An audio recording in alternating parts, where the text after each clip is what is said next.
of Germany. Welcome.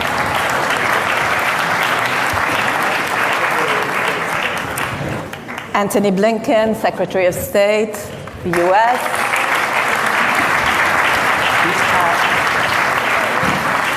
Nice to have you. And Subramanian Jaishankar, Minister of External Affairs, Republic of India. Minister.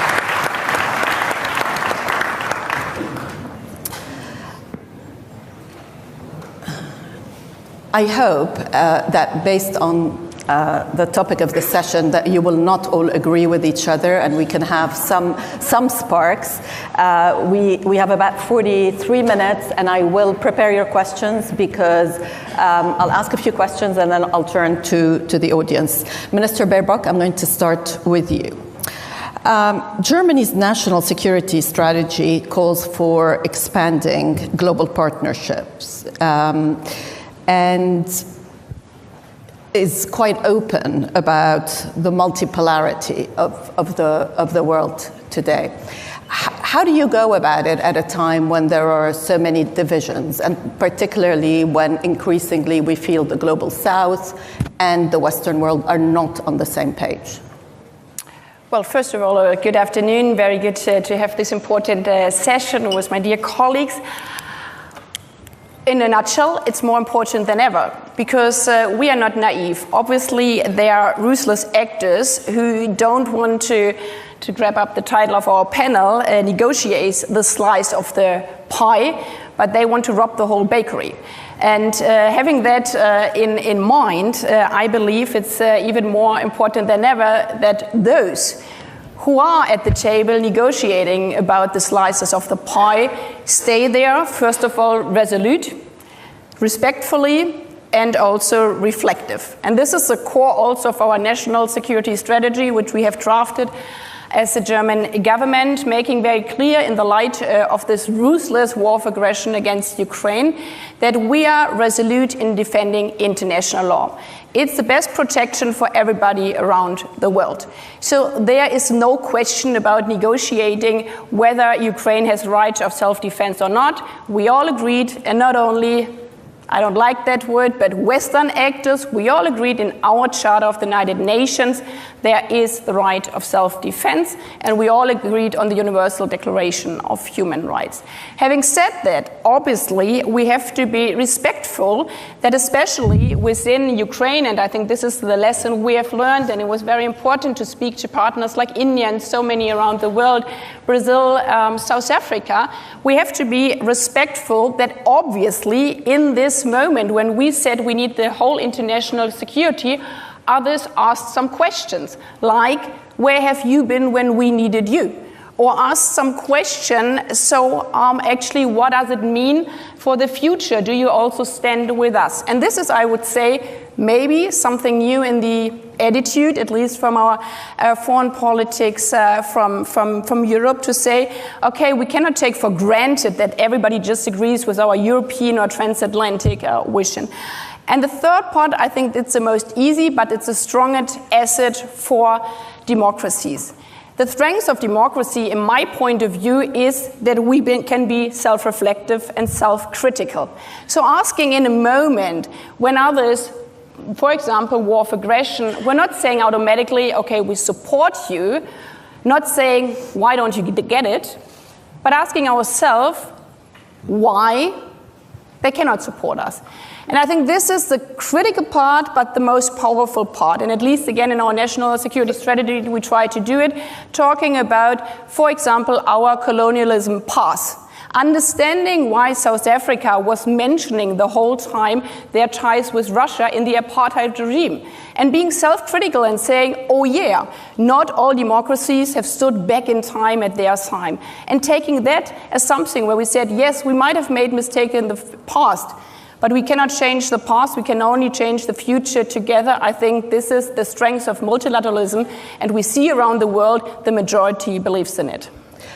Do you find that increasingly people are questioning more when it comes to, let's stick to Ukraine and we'll get to Gaza in a minute, but on Ukraine, are people coming round to your point of view, or are they distancing themselves more? Well, to see it over the last 2 years, I mean, we've seen the 142 voting in the General Assembly, so it is the majority of states, because most of the countries in the world, like mine, we're not the biggest country in the world. We don't have the biggest military means. And this is for most of the countries. They know that the Charter of the United Nations, the rule of law, is their life insurance. So we see this big majority there. We see also the support. Many have traveled, and I think this is really important to give always the question of war of aggression a human face. It was not that we convinced some other actors in the world by saying, now you have to stand with us.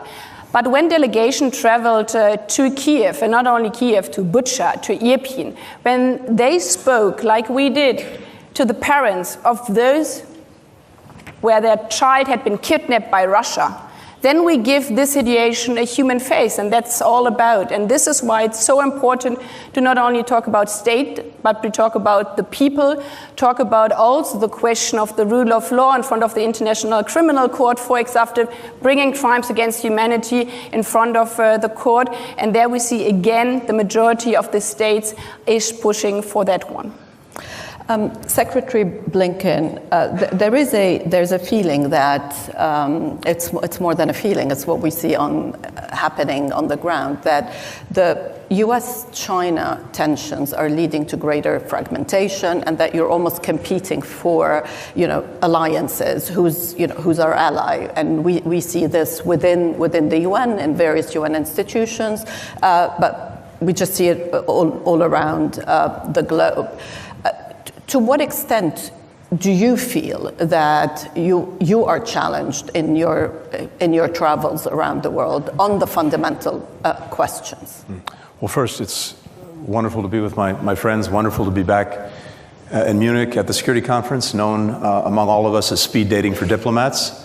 But we've done a couple of things, and I'll come quickly to your question. From the start of this administration, we've made an investment, a reinvestment, in our alliances, in our partnerships, and in the multilateral system. We've reinvested, we've re-engaged, we've tried to rejuvenate, we've even reimagined. And the reason for that is simple. It's because it's in our interest to do it.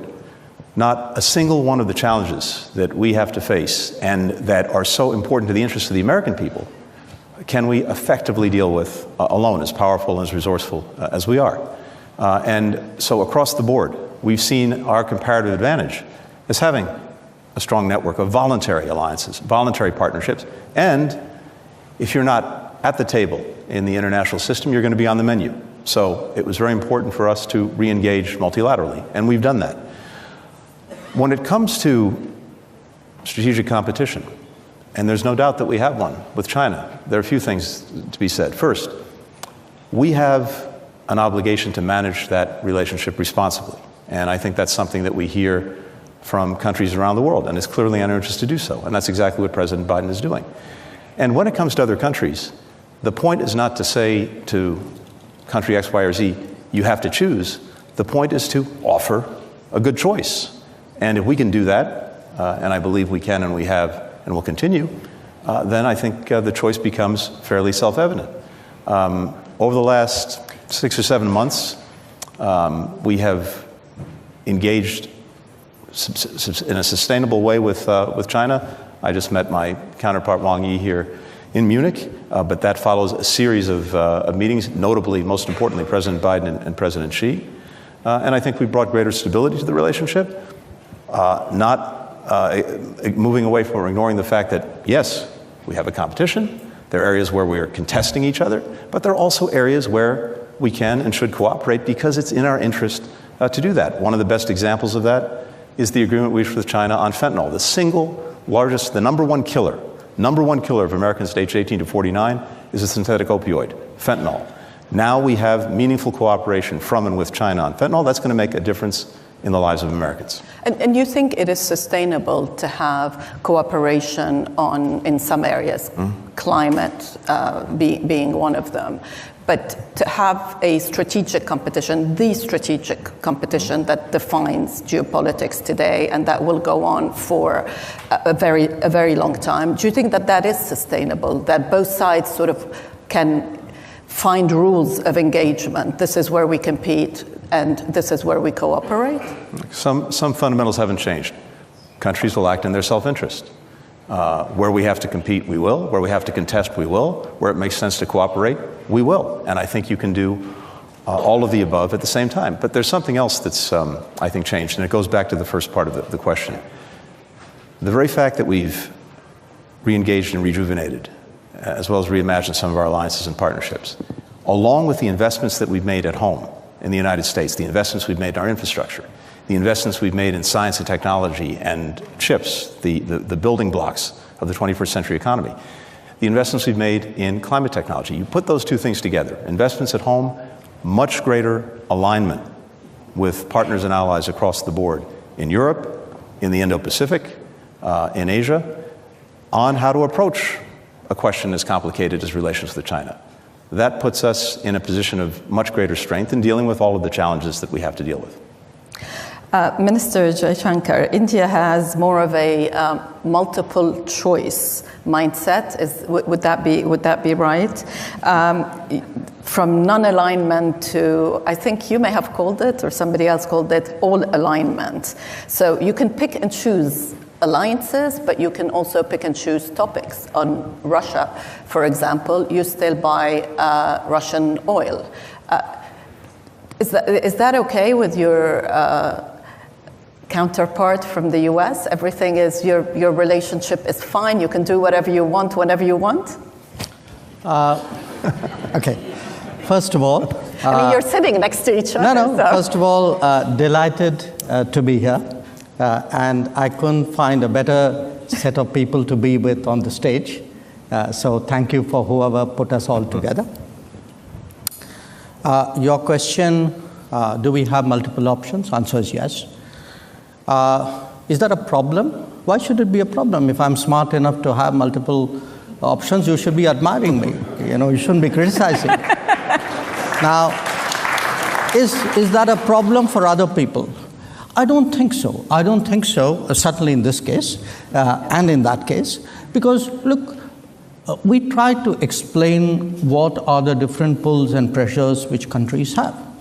And it's very hard to have a unidimensional relationship. Now, again, different countries and different relationships have different histories. If I were to look, say, between the US and Germany, it is rooted, there's an alliance nature to it. There's a certain history on which that relationship is grounded. In our case, it's very different. So I don't want you to even inadvertently give the impression that we are purely and unsentimentally transactional. We are not. We get along with people, we believe in things, we share things, we agree on some things, but there are times when when you're located in different places, have different levels of development, different experiences.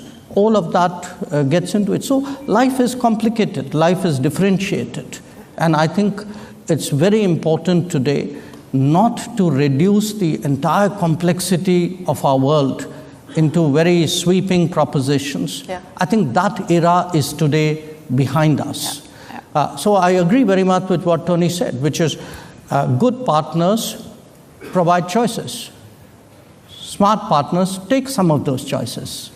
But sometimes there will be choices on which you say, well, I think I'll pass up on that one. It's a very good point, which brings me to the BRICS and the rise of middle powers, because that is one of the shifts that we see today. To what extent do you think that is a challenge to the West, or maybe that can be sort of the bridge, especially in a world where we will see continued competition between the US and China? And I'm going to ask Minister Jaishankar first, but I'd love for both of you to come in as well. I thought maybe the BRICS one, you wanted the US. After you, Jai, please. Look, again, I think it's important to go back to how it began. The BRICS started in an era where Western dominance was very strong. The premier gathering of the world was the G7. And you had a number of significant powers in the world who felt that, well, they were not part of the G7, but maybe they also brought value to the table by sitting and discussing with others. So in a sense, you had a collection of these countries. It was originally 4. South Africa joined later. If you look at it, it's a very interesting group because it's geographically as disparate as it can be. Yet it is bound by the fact that these discussions we've had over a decade and a half have been very useful for all of us. Now, like any product, you test it in the market at some point. We tested it last year and asked people, so how many of you want to join BRICS? And we got almost 30 countries who were willing to join BRICS. So clearly, if 30 countries saw value in it, there must be something good we've done. So I think it's important today to make a distinction between being non-West and anti-West. Mm-hmm. I would certainly characterize India as a country which is non-West, but which has an extremely strong relationship with Western countries, getting better by the day. Not everybody else necessarily in that grouping might qualify for that description, but the contribution the BRICS has made, if one looks at the G7 and how it evolved into the G20, I think in a way, those additional 13 members who came into its bigger grouping, 5 of them are BRICS members. The fact that there was another group which was meeting regularly and discussing and debating, I think certainly was an input into the expansion of the G7 into the G20. So I think we did a service to the world. Yeah. Secretary Blinken? I'm tempted to say what my friend said and leave it at that. Look, what we don't need to do and what we're not doing is trying to somehow design the world into rigid blocks. Each and every one of the issues that we have to deal with and deal with in the interest of the American people may have different collections and coalitions of countries that are focused on it, that bring certain experiences, certain capacities. And I think about it as variable geometry. We're putting together a puzzle with collections of countries and not just countries, organizations of different sizes and different shapes to deal with a given problem. As Jai said, we have, and of course the fact that the relationship between our countries, I would argue, is the strongest it's ever been. It makes no difference that India happens to be a leading member of BRICS. We're a leading member of the G7. We have the G20, and we have a multiplicity of things that we're doing together every single day in different ways of organizing ourselves. India and the United States working together in AUKUS, working together, in the Quad, working together in a variety of other fora. All of this goes to the point that the complexity and the multiplicity of the challenges we have demands that we find different ways to work together, and they shouldn't be done on an exclusive basis. Look, our default, of course, is to work in the first instance with fellow democracies. That's only normal and natural, but we are not only willing, we are actively working with any country that wants to solve a particular problem and wants to do so within the context of a rules-based order. That's the way we approach things. Speaking of a rule-based order, major powers today are criticized for sort of upholding the rule-based order and upholding values in certain areas, but not in others. And a lot of people around the world, and particularly in the global south, but I would say not only in the global south, even within our Western democracies, are confused. they look at what's happening in Gaza and at the intensity of the killing, and they ask, where are human rights? Where are these Western values? I'm sure you're having here today and yesterday a lot of similar discussions, Minister Baerbock.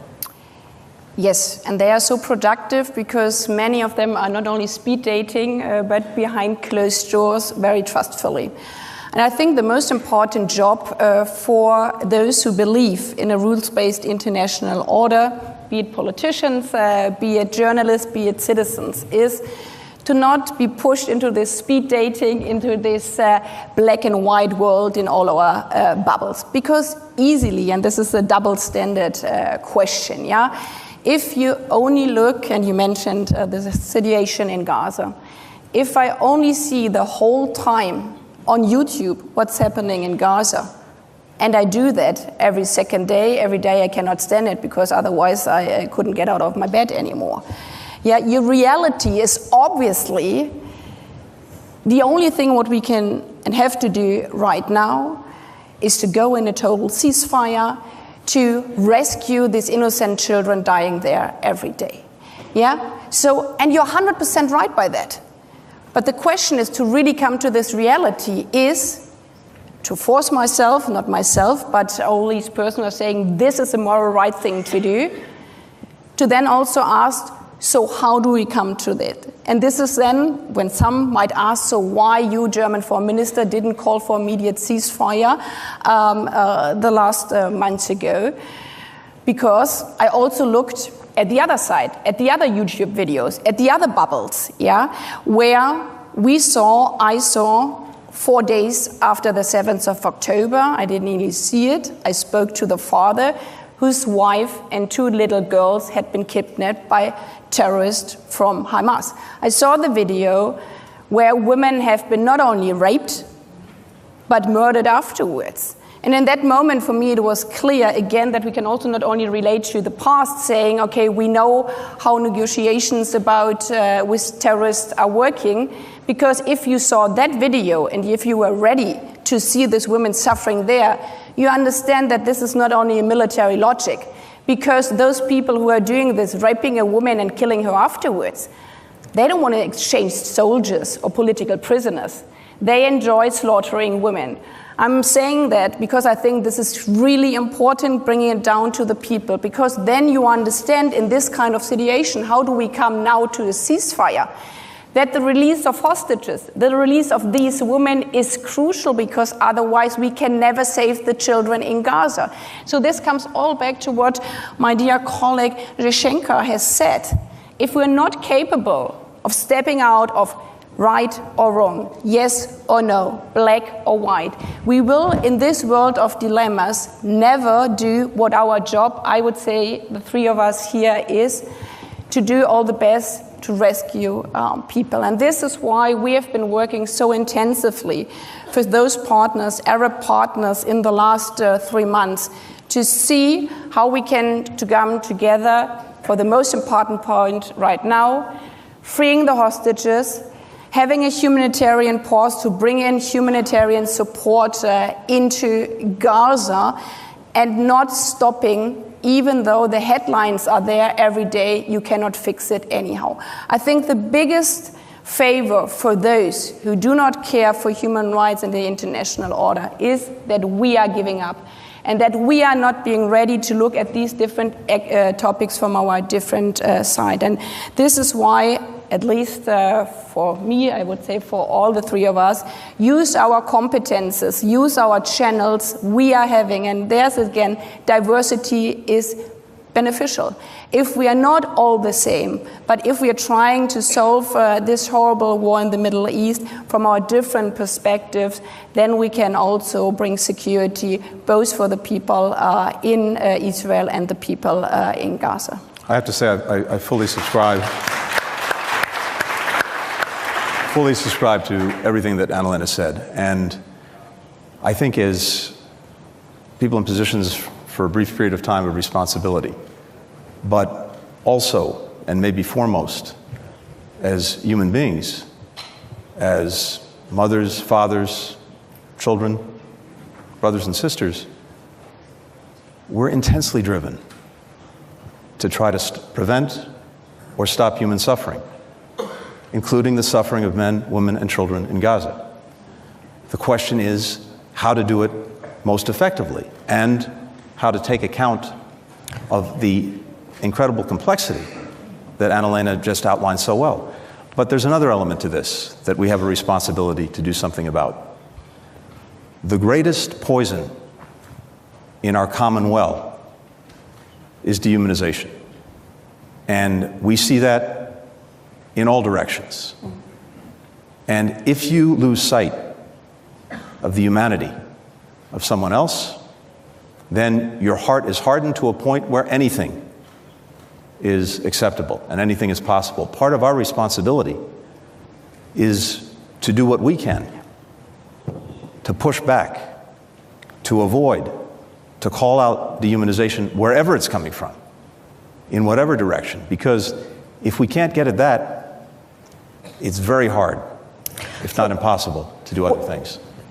One of the criticism that I think, I'm sure you hear a lot is U.S. policy has, of course, shifted in the last couple of months, but yet you want the fighting to stop, but there is no sign whatsoever that you're not willing to send weapons to Israel, for example. So that also confuses people. You know, when they look at the rhetoric versus the action, what would you say to that? Well, first, we're committed to Israel's security. That's been clear from day one. It remains clear. And we understand and support the proposition that Israel has to find ways to make sure that what happened on October 7th never happens again. So we start there.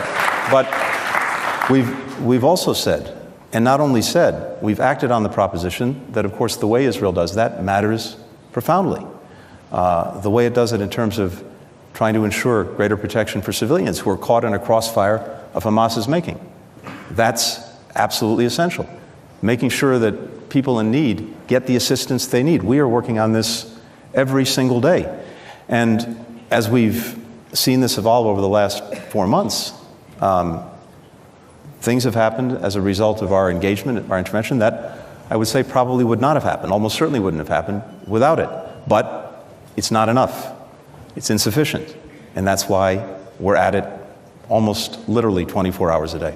May I add something on that? Yes, sure. Because for the full picture, and this is what we are discussing, and this is a good thing, in these horrible times I'm always trying to see the glimpse of hope at the horizon. The good thing is that over the last 3 months, all these discussions were helpful in a way. First, we didn't have any humanitarian support. Now we have at least a few trucks, not enough trucks, but also from the other understanding, and this is why I totally agree with the security guarantees for Israel. You cannot just say we need a ceasefire and the Israeli government, the IDF has to stop, and then we just wait and see what happens to the regrouping of Hamas. No, we have to give an answer to both legitimate security concerns. So our part of discussion is, for example, in the north.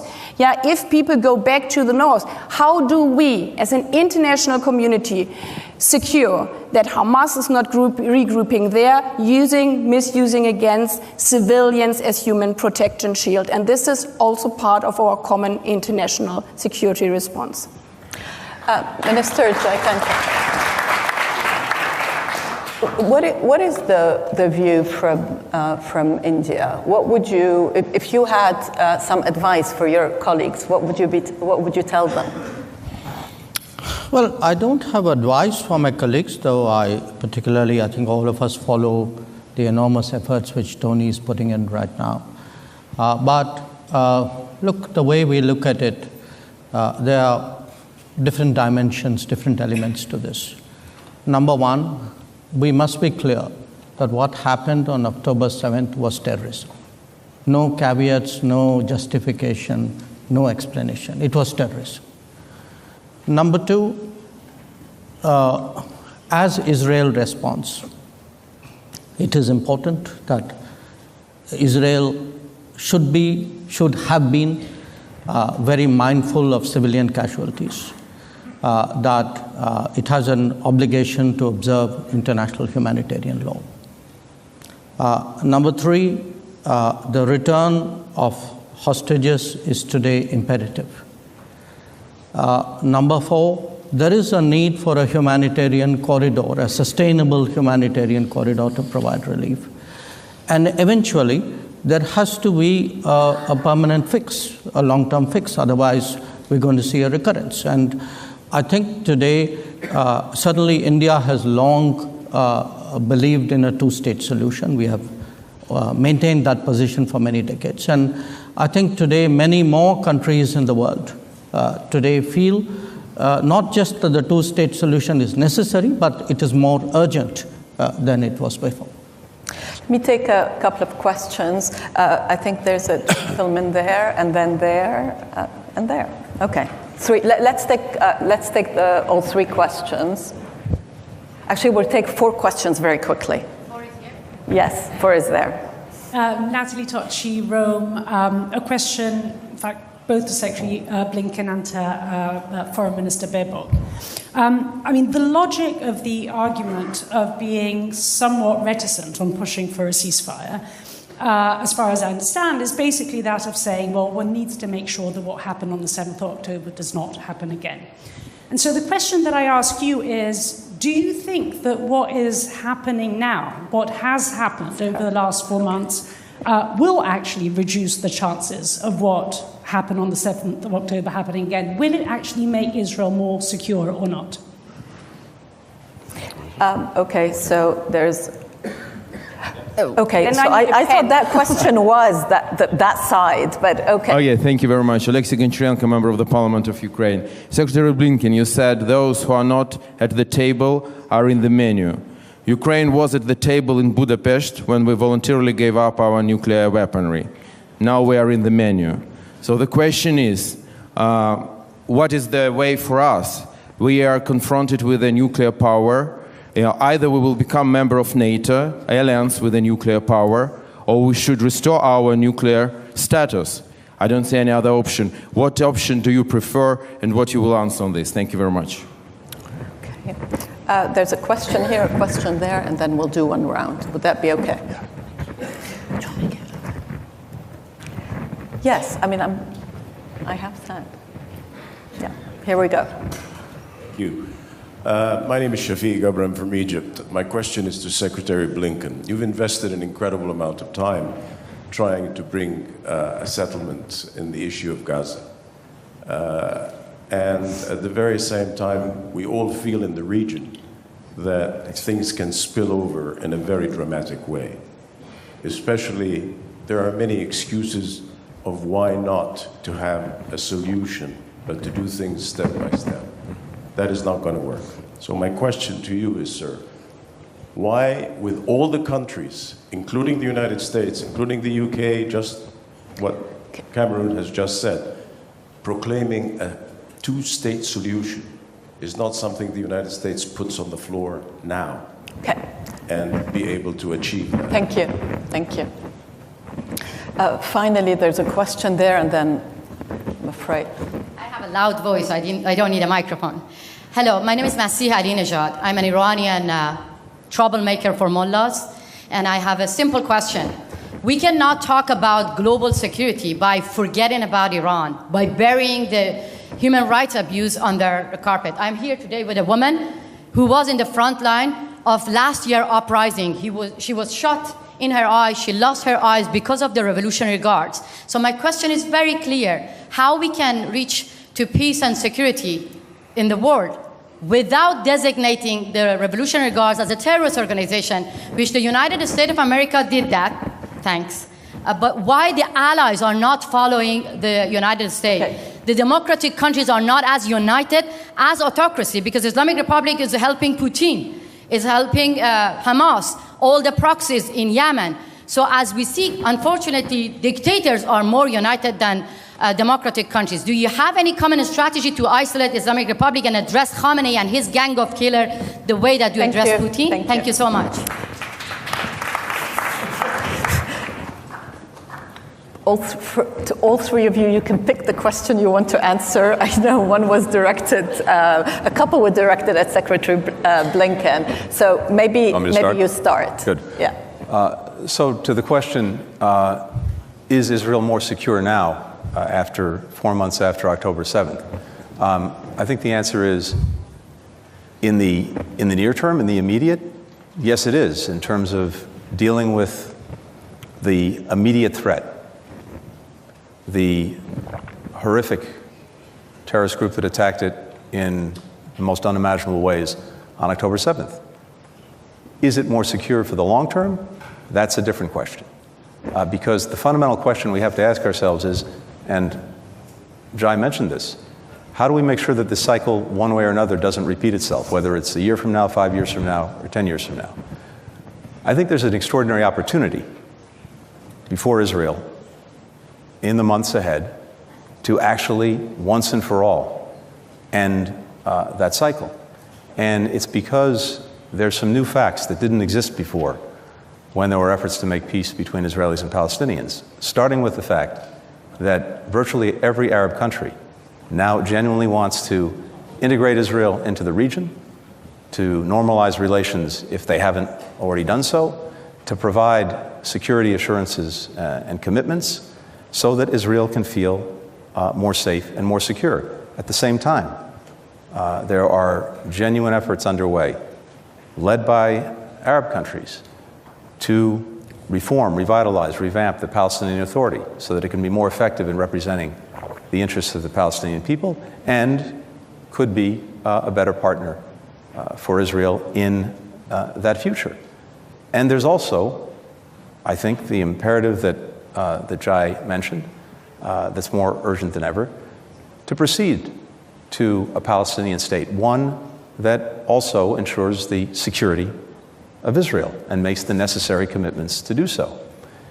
If you put all of that together, you have an integrated region where people are actually working together for the common good, a region in which Israel is secure in ways that it's never been before, and where the number one threat to its security, as well as the security of many of us, just alluded to in the last question, Iran, is isolated, along with all of its proxies.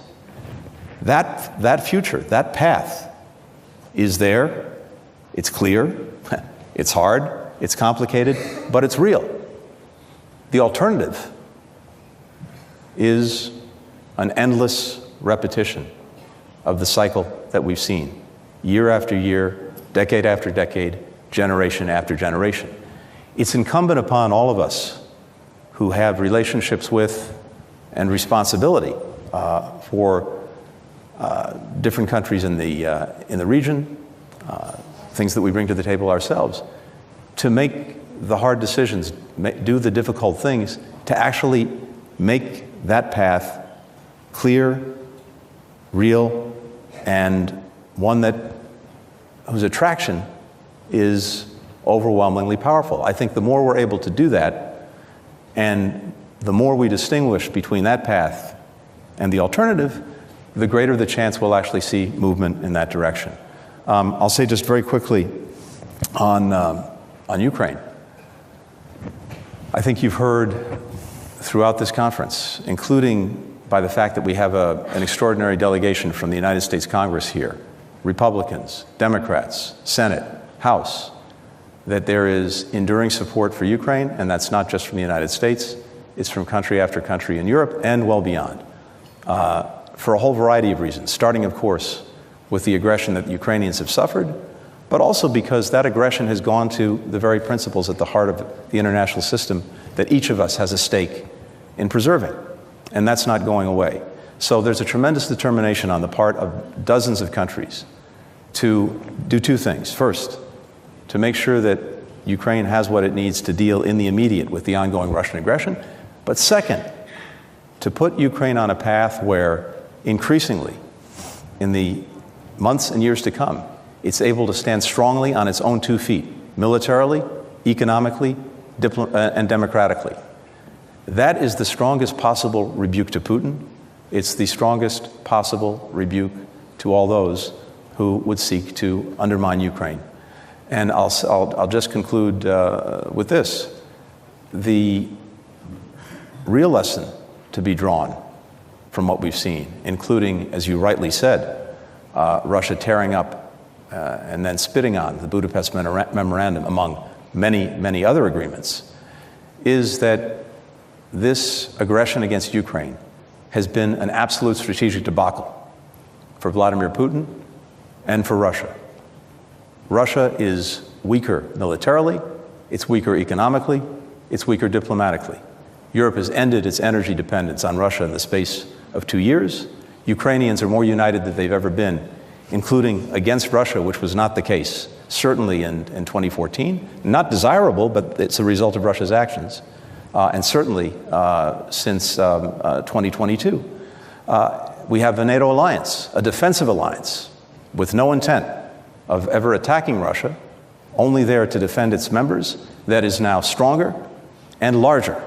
All of this a result of actions that Russia has taken, precipitating the very things it said it wanted to prevent. So I think as those lessons are digested, not to mention the horrific losses that Russia has suffered as a result of Vladimir Putin throwing its young men into a meat grinder of his own making, I think the more those lessons are digested, the more you're going to see that this is not repeated. But that requires all of us to maintain the solidarity that we've demonstrated with Ukraine, a solidarity that is important not just for Ukraine, but for all of us. The stakes couldn't be higher. So my belief, again, listening to everyone here over the last couple of days, talking to our members of Congress who are with us, is that not only is that support there, it will be sustained, and Ukraine will succeed. Thank you, Secretary. Minister Baerbock. Well, I guess the question from Iran was for us. So the question was, why do you not follow the example and list them as terrorist in a terrorist sanction regime? The Revolutionary Guard. We have discussed it quite often, but the quick answer is because I'm defending rule of law, trying without any double standards. And our legal situation in the European Union, and you can like it or not, but this is in which context we are working in our European legal system. We have a sanction system for listing under terrorism if terrorism occurs in another country, especially in the European Union. It was after the attacks on the US on the 9th of September. So we need a legal ground to list them. So far, we do not have the evidence and proof that there have been these terrorist attacks in the European Union. There were different cases. It's a different legal system in the US. But, and this is important for me because I hear this argument again and again, this is not because we shy away with regard to the Revolutionary Guard or the crimes against the women, youth, civil society, its own population. No, we use the instruments we are having as a European Union to defend human rights. And we set up, for the first time in history of the European Union, a sanction systems because of human rights violation. And for me, this is even stronger. In the past, it was the same with Daesh and the crimes against Yazidi women. Yeah, they have been brought to court, not slaughtering women, not saying these are the worst sexual violence crimes you commit, but under terrorism. I think this is wrong. We have to name the crimes, and the crime is targeted directly to women, directly to human rights. We say we sanction you because of what you have done to you, shooting in your eyes, killing your friends, killing your sisters. And it's the same effects. And this, it comes all down to me. For me, politics, it's not about symbolic action. It's about what matters for the people. And under this sanction risk system, human rights sanctions from the EU, Revolutionary Guards, we named them, cannot enter the European Union. We have frozen their asset. So the result is exactly the same what the US has done under the terrorist sanction system. So if you ask me, do we act as a result in the same way? Yes, we do, but we call it human rights sanction system because these are the worst human rights violations you can see. And this comes also back to the other question about symbolic politics or what matters in reality. We would have been at a total different state if after the 7th of October, this was a question from Italy, after the 7th of October, we could have had a common resolution. We were in Cairo at the so-called Peace Summit, together with different countries, many Arab partners, and also from the European Union. We tried to fix a text where we would say, okay, after these horrible crimes of the 7th of October, there could be the momentum now for whatever generations have dreamt of, a two-state solution pathway. But in order to do that, we have to guarantee that the 7th of October never happens again to Israel, and we have to guarantee that Palestinians have the security to live in peace and security for them. Unfortunately, those meeting there together, not everybody was ready to name the 7th of October what it was, a terrorist attack from Hamas on Israeli people. And this is why we passed this momentum. I regret it, but this is how life is. So now again, we have to work again. If we now, after 4 months, where we see that the current situation only brings misery for everybody, if we can regroup again, and this is why what we have described before, for us it's so important to work together as European Union, as the US, with Arab partners to find what we need, guarantees that Israelis can live forever in security, that the 7th of October can never happen again. And the same counts for Palestinian people. It has to be a irreversible path towards a two-state solution. And this is our job, which we have to do right now, and we can only do it together with the different partners. Neither the US, definitely not Germany, but also not one Arab country alone can go this path. We have to group and unite together for the peace in the Middle East. Inshallah, as they would say in the Middle East. So I'll just take a minute. 1 minute, yes. I think a very large number of countries, especially of the global south, believe that terrorism shouldn't be countenanced or justified. But they equally strongly believe that a two-state solution should not be delayed. These are not choices. These are both musts. And unless we are able to address both these issues, we are not going to really solve the problem. Well, thank you all. I know that we've gone over time, so apologies for that. And thank you to the audience.